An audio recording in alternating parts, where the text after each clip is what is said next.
kandi ubu nyine nta hantu woja ku mupaka na hamwe uvuga ngo umurara runaka ngo bakureke winjire. Ibyo ntibikunda. Ayo ni amacakubiri. Ubu nyine intambara abantu bafite si izi zo kurwana gutya. Intambara ya mbere abantu bafite ni intambara iri mu bitekerezo, ni intambara iri mu mutwe.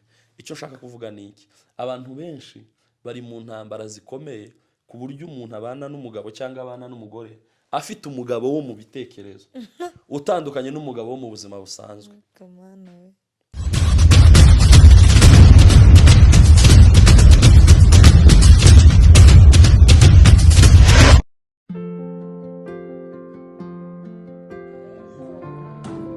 Muraho neza, nitwa Denis, ndi mu Rwanda. Ask Ape. Nitwa Fofo, ntuye Arizona, baza Ape. Girl Miss Dixon, ntuye Vancouver, baza Ape. Muraho neza abacunguwe n'amaraso ya Yesu. Nitwa Nzungu, ntuye USA, baza Ape. Nitwa Kayla, ntuye Seattle, Washington, baza Ape. Nitwa Kadete, ntuye Washington, Seattle, baza Ape. Hi, my name is Denise. I'm in Norway.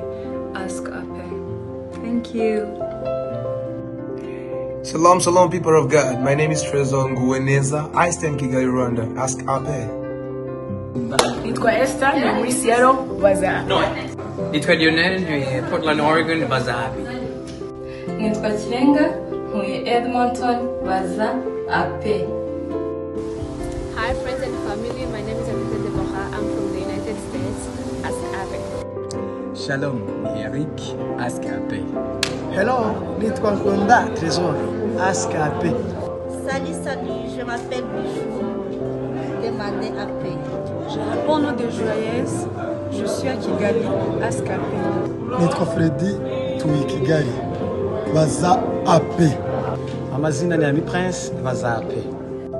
Josh, Ask Ape. Salut tout le monde, je m'appelle Shani, demande à Ape. Muraho neza, nitwa Manyana, ntuye muri Canada, baza Ape. Hi, my name is Gabriella, I'm in Canada, ask Ape.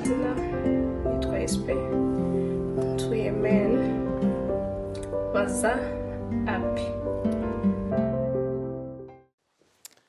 Ask Ape, episode ya mbere. Ask Ape episode 1. Se kuvuga episode 1 mu Giswahili bavuga gute? Ntabyo nzi kabisa. Mama Orane uzoka twandikire muri comment. Moja nawe iyo episode nayo nzi mu Giswahili pe. Turabasuhuza inshuti bavandimwe abakunzi ba Ape TV show. Hello.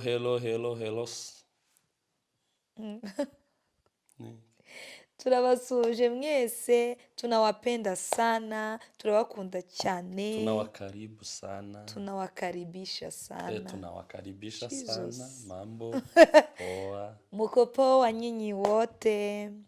Mumeze neza. Wa Kenya, watu kutoka Kenya. Wa Kenya, wa Tanzania, tunawapenda sana. Burundians.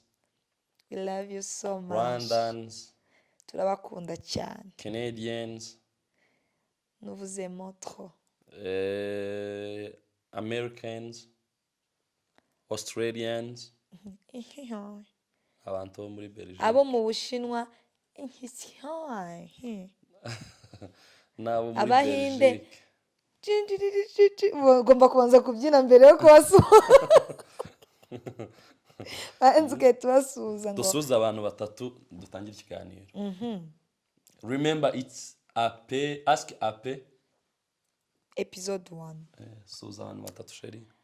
Ndasuhuza umuryango wanjye mvukamo. Uhereye ku babyeyi banjye nkunda cyane n'abavandimwe bose. Abo mbakubiye mu maraso amwe. Tuvuzaga amaraso. Tuvuza abantu abantu. Nta kibazo ngiye gusubiramo ariko mwege mwumvise ko isaramu yatambutse ko mbasizaho. Ngiye kuvuga abantu batatu. Tureka tube tubashize aho ngaho. Ndasuhuza Belser, Bora yafunguye YouTube channel.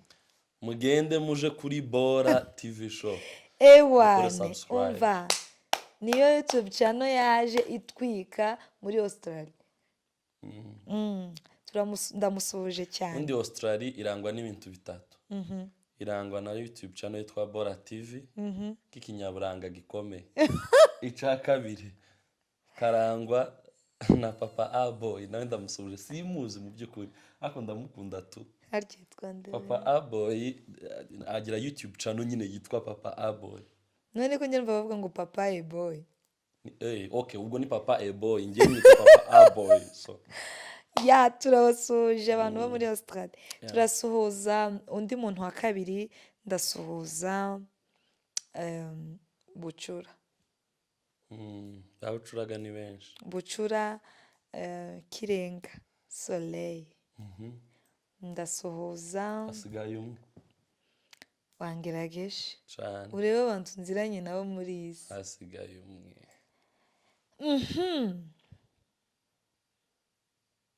Ndasuhuza Papa Isaya na Mama Isaya mbakubiyana. Na Isaya gana none gamuvuga wabuze. Isaya ni umuvugabutumwa uri muri Amerika. Kabisa. Yego. Nanje ngiye gusuhuza. Ndasuhuza umuhungu wa muri Canada witwa Hambo. Kuki muvuze ukanyaraje? Ari seriye cyane. Ari seriye. Igeze kunyigisha akantu kamwe sinkavuga neza ko ninkavuga abantu twari kumwe barakamenya. Igeze kujya gusenga. Turasenga. Haza icyifuzo gikomeye. Twari turi gusengera. Ngo mare Hambo aratubwiye ngo tugisengere turi gukubita. Ngo dukubite ngo tukufite inshigo cyangwa tugire gutya. Amazi twamatubaho guseka gusa. Turaseka arabyibutse ndabizi ko abyibutse. Hambo rero ndagusuhuje. Umuhungu ufite amavuta arahagurutse muri Canada asigaye aririmba gutya gitangaza kikaba. Kindi cya kabiri suhuje itorero ryitwa Release Church Edmonton.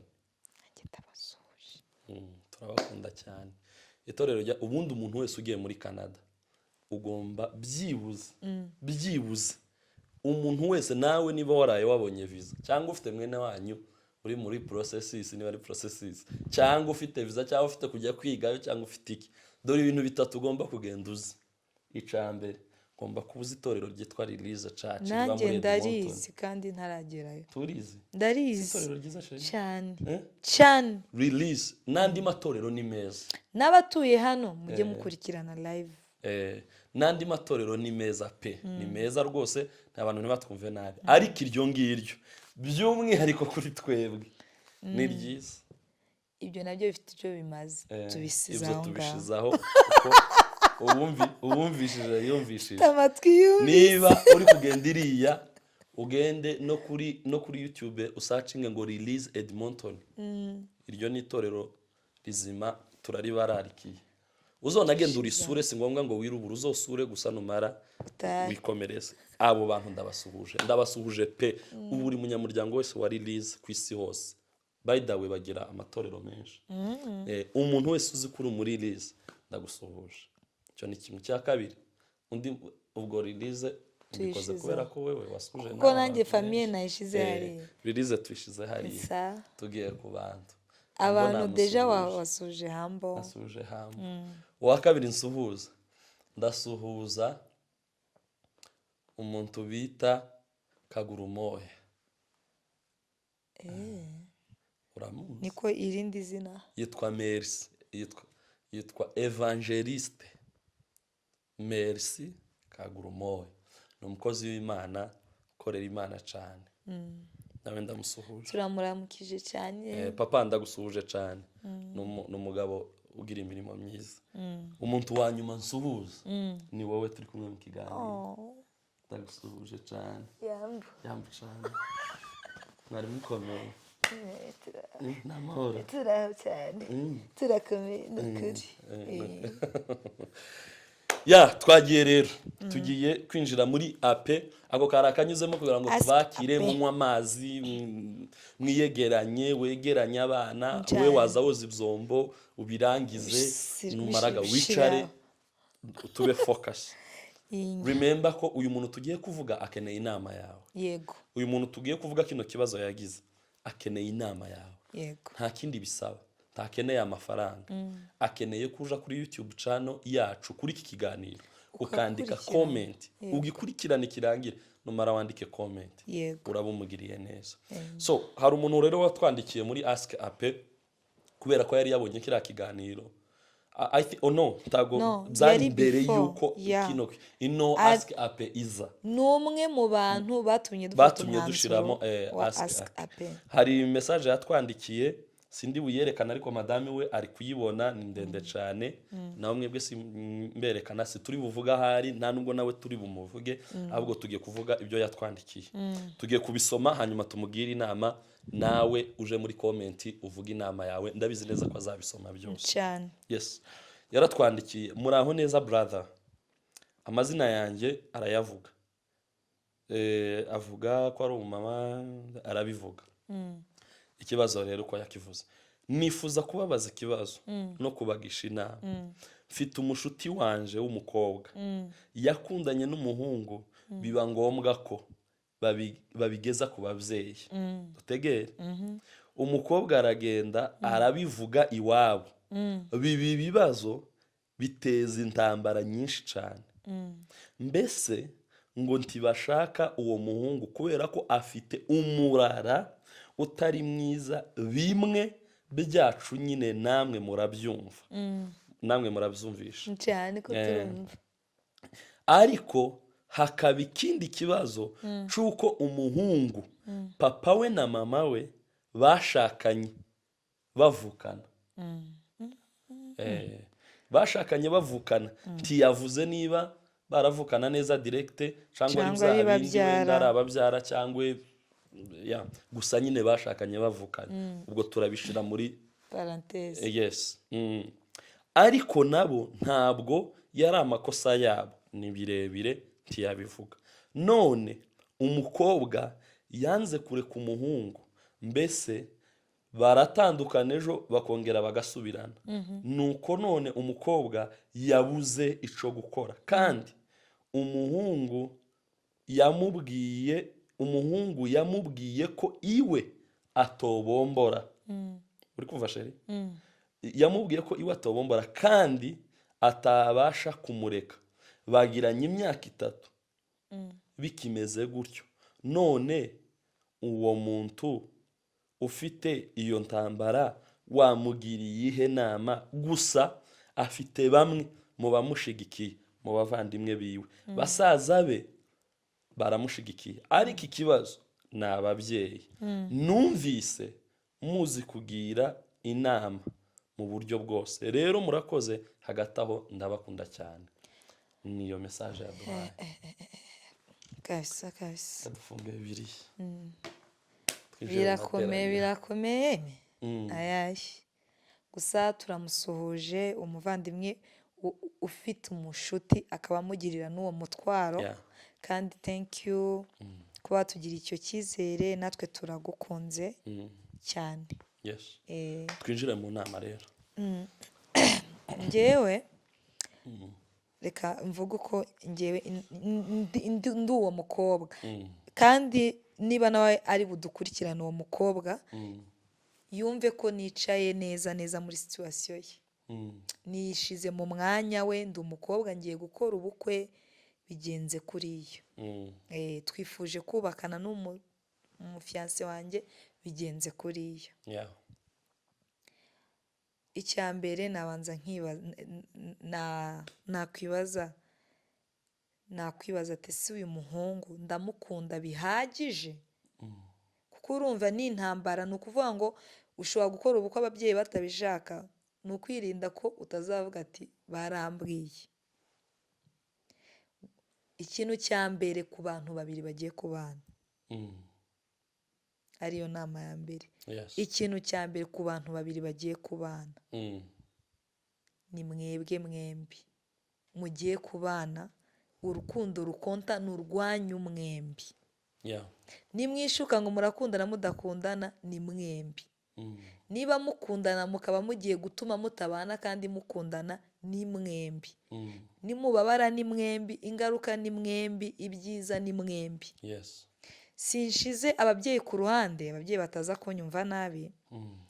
Ntabwo nshize ababyeyi ku ruhande ngo mvuge ngo nta kintu bamaze, ariko bitewe na situation y'uyu mukobwa mu by'ukuri pe ngewe ibintu byo kuvuga ngo wanze umuntu kubera iyo mpamvu ntabwo mbishigikira, ntabwo nigeze mbishigikira. Wapi kabisa. N'ababyeyi badukurikirana wenda nabo bafite abana babo bari kubuza muri ubwo buryo, ibyo bintu ni amakosa. Icyambere si ubukristo, ni ubupagani. Ikindi kandi niyo waba utari umukristo, reba fitire y'umukobwa wawe. Uwo mukobwa wawe niba ko kumukunda naramuka atabanye n'uwo muhungu akunda gutyo akagenda ahandi just kubera ko avuga ati ngiye gukora ubukwe ahandi, nibi narangira agasenya, nawe wa mukobwa we uribwira ko uramutse ufashe umwanzuro wo kuvuga ngo reka mbyihorere kandi uzi neza ko ukunda uriya muhungu, dore ko urumva ko byanananiranye sheri, ni ukuvuga ngo byarananiranye, byaranze ko batandukana. Ni ukuvuga nimuramuka munatandukanye bizarangira muciye inyuma abo muzashakanaho, mugakora amakosa mwembi, kuko nta rukundo muzaba mubakunze. Urukundo mukundana ntiruzaba rurangiye. Inama ya kabiri namugira, icaza ababyeyi bawe. Sinzi niba warabikoze, ariko niba utarabikoze ubikore. Icaza ababyeyi bawe. Buriya ababyeyi ikintu nababonyeho, iyo wamashije mu kintu bajya bagushigikira. Iyo babonye koko ko wamashije bajya bagushigikira. Kandi ikindi, ababyeyi bacu nta wabarenganya. Ni ukuvuga ngo umubyeyi urukundo abakunda umwana aba yumva yazanamuremera n'umuhungu ugomba kumushaka, ufite umutwe umeze gutya, ufite gutya gutya, umeze gutya, ufite amafaranga, ufite iki, niko umubyeyi aba yumva. Uzarebe no kuri basaza bawe bumva babaremera umugore, bakuru bawe bumva babaremera abagabo, ibintu nyine nk'ibyo. Ntago twabarenganya, ariko bitewe noneho n'ikinyejana turimo, ntago nkeka ko hari umubyeyi ugitekereza gutyo. Caza umubyeyi umwereke ko ntago ufite gusubira inyuma. Narakunze, simfite gusubira inyuma, nta yandi mahitamo mfite. Munshigikire cyangwa ntimunshigikire, narakunze. Kuko hari ikintu ababyeyi bajya bakora bakakugira gutyo, mwamara kubana bakaza ngo baje gusaba imbabazi. Se mubyeyi, uba wibwira ko uwo muntu koko, uwo mukwe wawe, imbabazi koko iza baguhaye ni izanyazo zivuye ku mutima? Niba zinavuye ku mutima wenda kuko avuga ngo igihe cyaratambutse ibisingiye kubibika ku mutima, ariko ntago uzaba uri wa muntu we yumva kuri uwo ku mutima, azahora n'amakenga kuri wowe. Niko turemetse abantu, twambaye umubiri mu buryo wenda ashaka kumva n'abuzukuru kandi ari abawe bataha iwawe ngo yumve ko bari safe. Iyo niyo nama yanjye ya kabiri namugira. Ntureke umuntu ukunda kubera situation, kuko uretse n'ababyeyi, iyo umuntu agiye gukora ubukwe n'izindi ntambara n'ibindi bazavuga. Iyo niyo nama yanjye. Shera arakoze. Nanjye inama nakugira, ya mbere mu by'ukuri turakumva, iyi ni intambara ikomeye cyane. Intambara y'ababyeyi, ni ukuvuga ngo buriya intambara yoroshe ni intambara iva hanze. Buri intambara iva hanze iba yoroshe cyane, iba yoroshe kuko nta umuntu hanze yakuvuze, ntaho muri buhurire mu nzu, mu madecision uri bufate mutari buze kugongana, iyo ngiyo ubifata nk'amatiku ukabishiraho ngaho. Ariko intambara yanyu yo mu nzu iragoye cyane pe, iragoye. Turi abakristo, turabizi kuri kubisengera. Ico ntitwokubwira ngo genda usenge, iyo si inama twokubwira, kubera ko gusenga ni ubuzima. Of course ugomba gusenga, gusenga ni ubuzima si ngombwa ko bakugira inama ngo jya gusenga ugomba gusenga ico ni kimwe cyose ugitinda ngiye kukugira inama itarimo amarangamutima ngiye kukugira inama itarimo amarangamutima ngiye kwifata nishire mu cimbo cawe numva icyo nakora nicyo ngiye kukubwira nituvuga bino bintu mu by'ukuri nta kote runaka dushaka gutera amabuye ari ababyeyi ntidushaka kubatera amabuye ari n'umuhungu cyangwa umukobwa cyangwa undi muntu wari wese turi buza gutanga mu ngero ntawe dushaka gutera amabuye nta n'uwo turi ku blaminga ahubwo wowe ukuremo inama yawe ibindi ubishyire ku ruhande so icyambere ndakumva intambara y'umuryango ibikomeye ariko nanone si intambara itarangira irarangira icambere mbere yuko nanakubwira ibi bizarangira cyane niba bikuraza ijoro ukarira ukababara ukagira gute bizarangira ni ukuri pe bizarangira hari amasituwasiyo menshi hari cases menshi abantu bagiye banyuramo ukazajya wibaza ati si ibi bintu bizarangira ariko ikintu gitangaje nyuma y'igihe runaka biza bimera nk'inzozi cyane picturinga imyaka ingahe ibiri wicaye uri kumwe n'uwo mugabo wawe bizaba ari inzozi bizaba ari story so twinjire rero mu nama umva inama ya mbere nge nakubwira banza wibwize ukuri nubwo utabivuze muri message waduhaye banza wibwize ukuri ese urashaka gukora iki uri gutwarwa n'amarangamutima cyangwa ni urukundo kuko umuntu ashobora gutwarwa n'amarangamutima akisanga mu kintu atakagombye kuba arimo ahubwo yatwawe n'amarangamutima akarwana intambara y'amarangamutima yego iyo ntambara y'amarangamutima ishobora kuba ari iri gutuma murekana mukongera mugasubirana yego mukarekana mukongera mugasubirana kuko uri kurwana n'amarangamutima uyu munsi wamukunze ejo wumvishe ko mugomba gutandukana uyu munsi wamukunze ejo wumvishe ko mugomba kurekana iyo ni intambara y'amarangamutima banzu yakamure muri wowe wicare wibwize ukuri wicare ureka amarangamutima wicare wowe ubwawe banza uvuga ati se uyu muhungu ndamukunze mu by'ukuri ndifuza kubana nawe mu by'ukuri uyu muntu arankwiriye mu by'ukuri ndumva ubuzima bwanjye uyu muntu tugomba kubana ico nukimenya dore ibintu bibiri kizaguha icambere kizakwinjiza mu ntambara yeruye itarimo kuzinagira uzaba ugiye kurwana intambara yeruye intambara imeze gute niba ari intambara yo kurwanira urukundo rwanyu uzayirwana nta wundi muntu ukeneyeho ubufasha cyangwa ngo abanza gushigikire uzayirwana kandi uzayisohokamo watsinze nusanga utamukunda bizaguha ikindi kintu cyitwa gusohoka muri ibyo bintu kumvira ababyeyi cyo ni kimwe cyo nkivuyeho cyo ngisize aho ngaho so ikindi nakugira inama kuri iyi case yawe ikindi kintu nakugira inama nuko buriya urugo si umuryango ibirori ni iby'umuryango ariko urugo si urw'umuryango sinzi niba abantu bari kunyura twavuye mu bihe bya kera aho urugo wasangaga ari urw'umuryango wose ukamusanga bande n'abande biriya bose ukamusanga urugo nyine urugo rumeze ni umudugudu ubu byararangiye it's hard to believe but it's true niko bimeze wabyemera wabihishira utabihishira niko bimeze ibintu nk'ibyo byo bigize byarashize urugo ubu nyine ni wewe n'umugore wawe famiye situvuze ko imiryango yashize oya abantu batwumve neza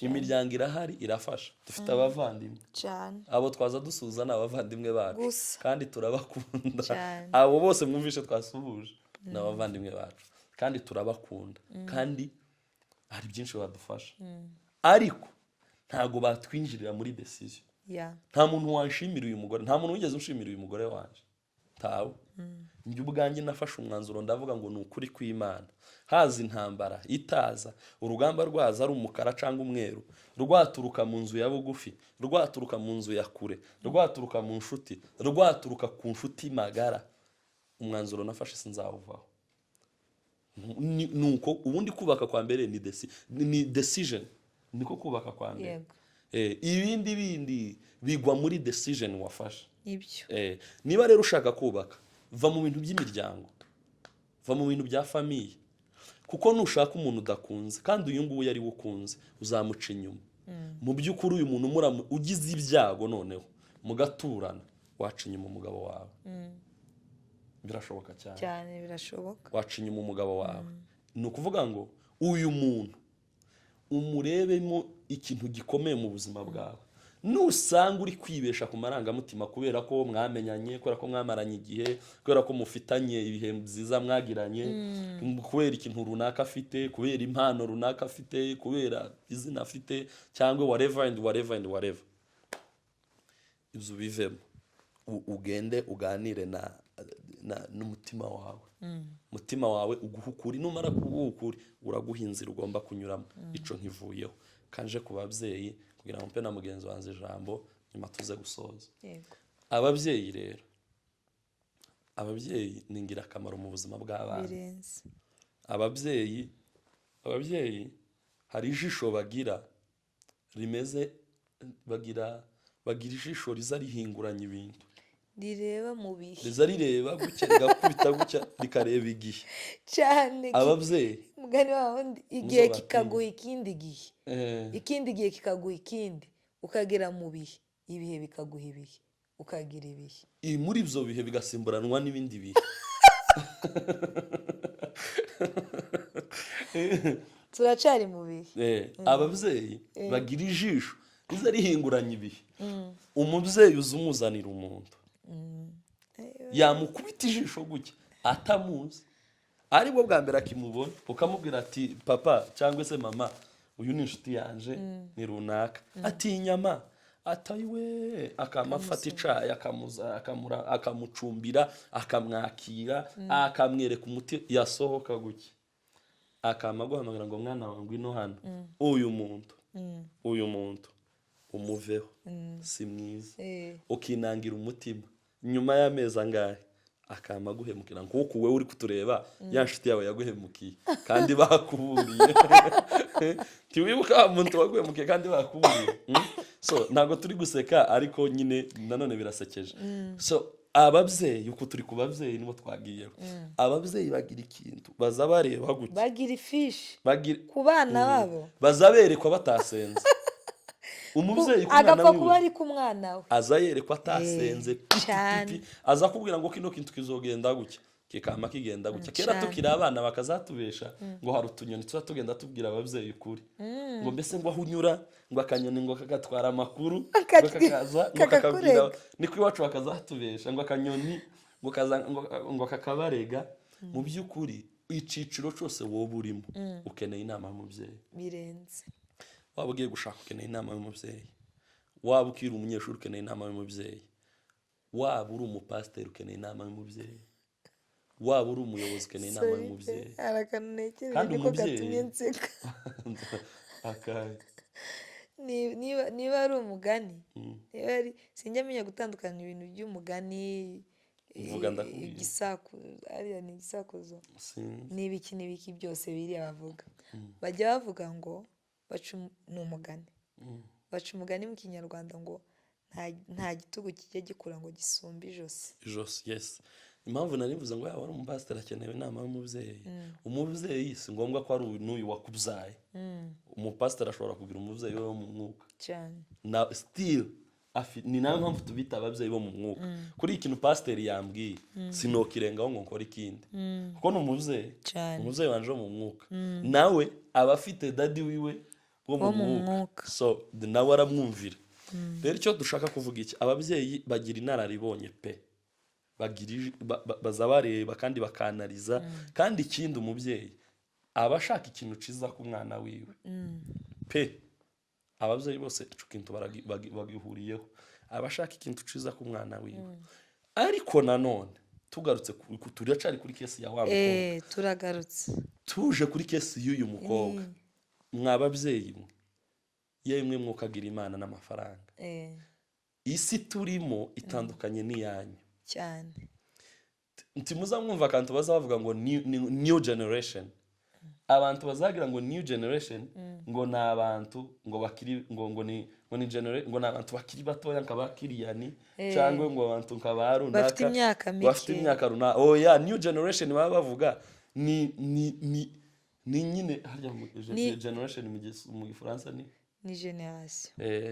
Ni new system iri gukorerwa kuri iyo generation iri kuza. Tuvuga urugero, system yakoraga muri bibiri mu 2020 yari ifite new generation. Kuriya muri kiriya gihe bari bafite aba new generation. Mu 1970 bari bafite new generation. Ubu nyine dufite new generation. Nyuma y'imyaka ingahe hazaza new generation. New generation rero si imyaka, ahubwo ni new system ibiri gukora mu myaka y'abantu mu rubyiruko ruri kuzamuka. Mwababyeyi mwe rero, system yarahindutse. Kera hari system mwakoreshaga n'imico n'uburyo mwagendaga n'ibyo mwakurikiraga mugiye kubaka, kandi byarabakoreye cyane, kandi byarabafashije cyane, kandi byarabubakiye. Ariko ntabwo twasubira inyuma ngo tuje muri iriya myaka, biragoye, ntabwo byakunda. Ntabwo wabwira umwana ubu nyine ngo nareke ngo uje kumuzanira umugeni cyangwa ngo umutungire urutoki ngo shaka muri bariya ngo aje kubashakamo. Yesu uwo mugira inama cyangwa ukabiganira gusa akamenya abo ukunda. Umwana we ubwe agafata decision akavuga ngo nzoshaka umugeni muri ubu bwoko runaka cyangwa muri aba bantu runaka kugira ngo nshimishe umubyeyi wanje, ariko atari wowe umubwiye ngo gira gutya, we bikamuturukamo. Ariko udafashe ngo uje kumubwira icyambere, niba muri abakristo mwababyeyi b'uyu mwana mwe, ubwo si ubukristo bwo kubwira umwana ngo ye gushaka mu murara. Kuko uriya muhungu ntiyahisemo ahavukira, yaravutse yisanga kuriya. Kandi ubu nyine nta hantu woja ku mupaka na hamwe uvuga ngo umurara runaka ngo bakureke winjira. Ibyo ntibikunda. Ayo ni amacakubiri. Rero mubivemo kabisa, mubivemo, mureke abana bashakane, kuko hari igihe ababyeyi bazabasenya ingo z'abana babo mu buryo buri indirect. bazi ko bari kuzubaka. Mu buryo buri direct ni uburyo bwo kuba wotuka nk'umukwe wawe cyangwa umukazaje ukamubasenyera. Naho mu buryo buri indirect ni uburyo bwo gusenya ingo namwe ubwanyu mutanabisobanukiwe, kandi muri kuzisenya. Umwana ukamubeka nk'urugero mwumvugo ubwo buryo, umwana ukamubuza umuntu yakunze ukamubwira ngo n'ubundi abasore baruzuye, genda ushaka undi nawe uzomukunda, ibihe bizorangira ukunda undi. Umwana agashaka undi muntu, ariko wa muntu yakunze wa mbere akaba ari we first love yiwe, akamusigarana mu bitekerezo. Yashaka undi muntu mu mutwe we, wa undi wundi agahora mu mutwe wiwe. Ugasanga umwana kubw'impanuka z'abadayimoni, kwa kundi siza yikaraga yabaye umudugudu, agaturana na wa mu ex wiwe. Ibyo muzamwumva muri kigihe bita ngo naba ex baturana, ubwo rugo ntiruba rukibayeho, kera ruba rusambutse. Co ni kimwe. Ikindi ca kabiri, ubu nyine mwabantu mwe munyemerere mvuge kino kintu, kandi abantu bakuru banyemerere nkivuge kuko numvisha umutima wanjye nakivuga. Ubu nyine intambara abantu bafite sizi zo kurwana gutya. Intambara ya mbere abantu bafite ni intambara iri mu bitekerezo, ni intambara iri mu mutwe.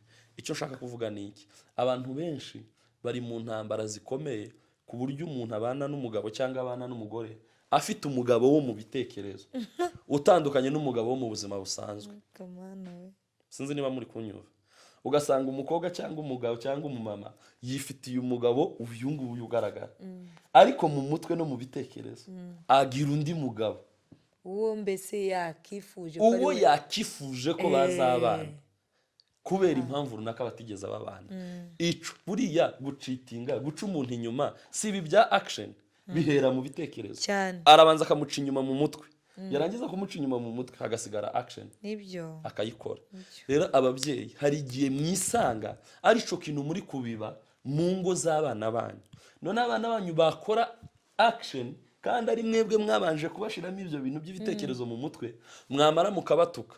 Ubu nyine abana benshi bafite ibibazo by'ababyeyi babo babatuka ngo batukishije imiryango, batukishije ubwoko, batukishije amafamiye, kubera ko baje bakavuga ibyababayeho aho kugira ngo babumve barebe isoko. Umunyarwanda yaciye umugani aravuga ngo ntukice gitera ahubwo wice ikibimutera.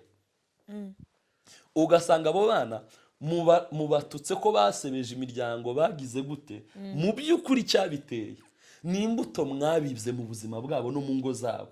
Izo mbuto mwabibye rero zikabyara amadivorce, zikabyara intambara, zikabyara urugamba mutagarura, mwamara mukabataho imfane kubera ko abana bahunze ikibi kiri mu rugo, mukabataho imfane. Abana rero bagahura n'amadepresiyo, bamwe bakiyahura, abandi bakaja mu biyobyabwenge, abandi bakaja mu buraya, abandi bakiheba, isi nyine ikaba mbi, hakama hazicuka nyine c'ibintu biba bibi. Ariko mu by'ukuri mwababyeyi mwe mumbabarire nubwo ntinze, ariko mugende ibyo bintu mubireke, ureke umuntu afate decision. Gira umwana inama ariko ntumufatire umwanzuro. Nibyo. Gira umwana inama, mwereke inzira, umubwira ati dore inzira niyi, kandi mureke kureba abana banyu nk'abakiri bato, barakuze. Umwana wawe buriya wageze mu gihe cyo gushaka aba yakuze, ugomba kumurekera imyanzuro, ukamurekera urugo, akagwinjiramo akaruyobora, ntunamuvogerere mu rugo, ukamureka akaba umugabo, akaba umugore gutyo. Rero wa mukobwa nje nsoza kuri wowe, genda wibwiza ukuri. Numara kwibwiza ukuri, kurabatura intambara urimo, kurakubatura kukubohore mu ntambara, kuratuma ufata umwanzuro. Nusanga uyu muhungu umukunda by'ukuri ku buryo wumva ko ari iyo ntambara gusa y'ababyeyi iri kuguhagarika, iyo ntacivuze, ufata umwanzuro uve ku bantu. Kuko nugera mu rugo rwawe uzasigara udiringana n'umugabo wawe, ntabwo uzadiringana na mama wawe cyangwa papa wawe. Ari cyo ngicukurikira, niyo nama nakubwira. Nibyo ngibyo. Arakoze cyane. Ndumva inama twakugiriye kuri twebwe zihagije. N'abandi muri comment bazavuga uko babyumva, noneho nawe hamwe n'Imana yawe usenga uzamenya icyiza cya nyacyo cyo gukora.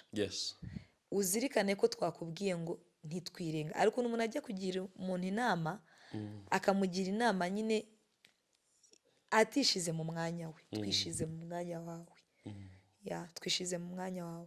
Kandi ababyeyi ni beza cyane, ibi byose babikorera urukundo, si kwa ubaya, si kwa ubaya mugani w'Abaswahili, ntabwo ari kubera ikintu kibi, ahubwo niko bo bameze. Erega ababyeyi bacu bakuze ibintu byose ari sara, baranabahitiragamo, akaba yajya no kubana n'umuntu atamuzi, ariko kubera isi babagamo icyo gihe, reka mbyite gutyo, byarakundaga, akaba yabana n'uwo muntu igihe kigatuma, kandi bigakunda, igihe kigatuma bamenyana bagakundana. Muri icyo gihe deja babana, bakabana nyine bagasazana. Ariko muri iki gihe ni ukuri wa mubyeyi we, nawe rwose urabizi ko bitakunda, kandi niba utanabizi umukobwa wawe abikubwira, ntabwo byashoboka, ntibyashoboka. Muzabigerageze murebe ko hari umuntu n'umwe wo muri iki kinyejana ushobora kubana n'umuntu atazi, ngo bakamuzana gutya, ngo bamutwikiriye ngo ibiki, ngo bakahita babana bakamarana n'ibyumweru. Ibi ntibikunda. Kiriya gihe mwebwe nta divorce zabagaho, kiriya gihe mwebwe abantu sinzi nyine isi yanyu yari iriya. Ntago rero wafata ikintu ni nko gufata ikinini gikiza malariya ukakinywa urwaye umutwe, cyangwa ukakinywa urwaye ama infection ngo byose ni indwara. Oya, ntago byakunda. Kimwe n'igihe cyacyo, ikindi n'igihe cyacyo. Imana ikorohereze mu bihe uri gucamo. Imana ikorohereze, kandi nukuri twebwe twavuze mu magambo arambuye, mu magambo magufi. Umwanzuro wawe ni ufite agaciro kurusha indi myanzuro y'abandi. Niyo nama yacu, mbese nicyo twashakaga kuvuga. Ni ufite agaciro kurusha ibindi bandi bokubwira, aricyo ureberaho. Yego n'ibindi bifite agaciro by'abandi, ariko byubakire kuco ushaka cyane.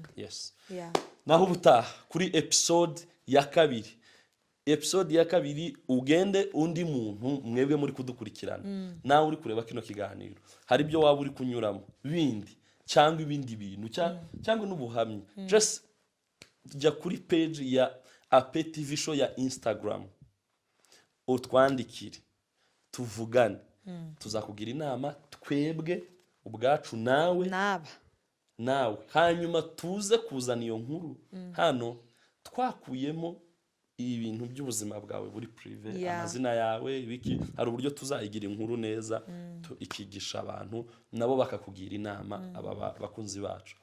Imana ibaho umugisha, turabakunda cyane. Na episode ya kabiri ya Ask Ape episode 2 twongere duhure. Ushobora gutanga igitekerezo akaba ari wowe tuza tuje kuvuga. Rero turategereje kandi ntimukabure mutumire abavandimwe mutumire n'inshuti materaniro. See you. Ciao ciao.